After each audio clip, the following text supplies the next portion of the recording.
This bassoon was brought in to me for repair. The key was not on it, and the hinge rod was very badly damaged. While I was trying to fix it, I snapped the threads off, so we're just going to have to make a new hinge rod.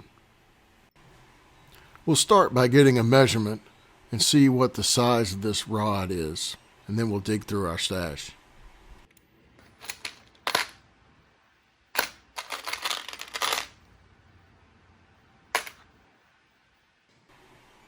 You'll notice that the new hinge rod is about 2/1000ths bigger than the old, but goes through the key nice and fine with a good tight fit. We'll check it here and in the posts of the body.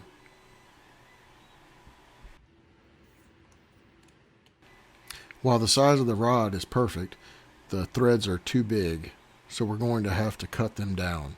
Let's see what size we need to make them. Using a hinge rod from the adjacent key, we're going to get our thread size. Looks like we need to be a size 2 with 56 threads per inch, a 256. We're going to get our rod chucked into the lathe, and we're going to set up to face off the old screw slot.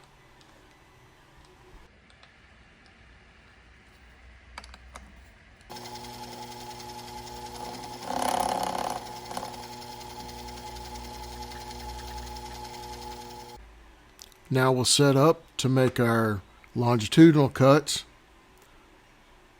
I'm measuring how long we need to make the threaded section.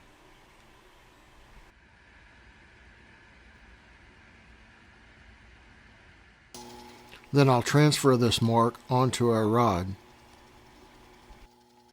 Now I'm taking a measurement of how much material I need to machine off to be in the size for our die.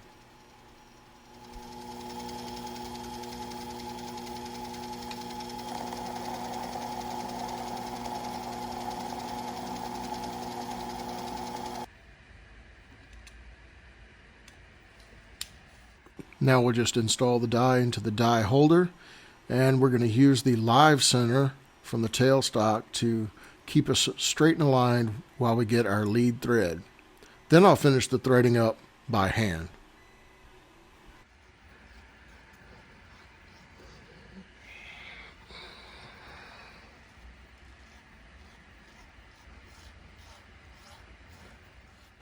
And just like that, we've got some beautiful new threads on our rod.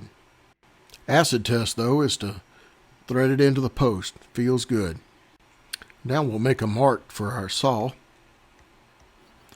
and we'll use the bench motor and a jeweler saw and make a trail cut.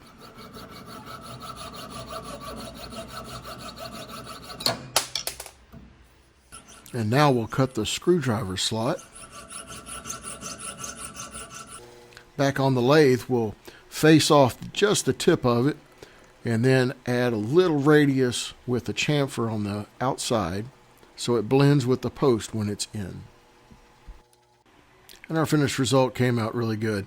We've got nice threading, nice screwdriver slot with a radius, and a high polish rod.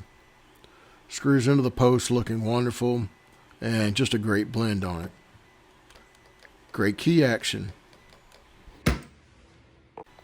Well, this was the planned end of the video. However, when I went to reinstall this key, the spring breaks right here. So we're going to have to disassemble the rest of the instrument and replace that spring.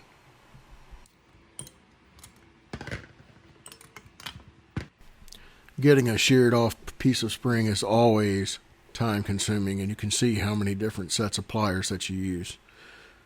It finally comes out, and then you get your new spring put in, cut to size, tensioned, and then you just reassemble everything. One of my friends always tells me, well, you just take it apart, get the broken part out, put the new part on, put it all back together, and that's the way it works. Well, there we go. Thanks for watching, everybody.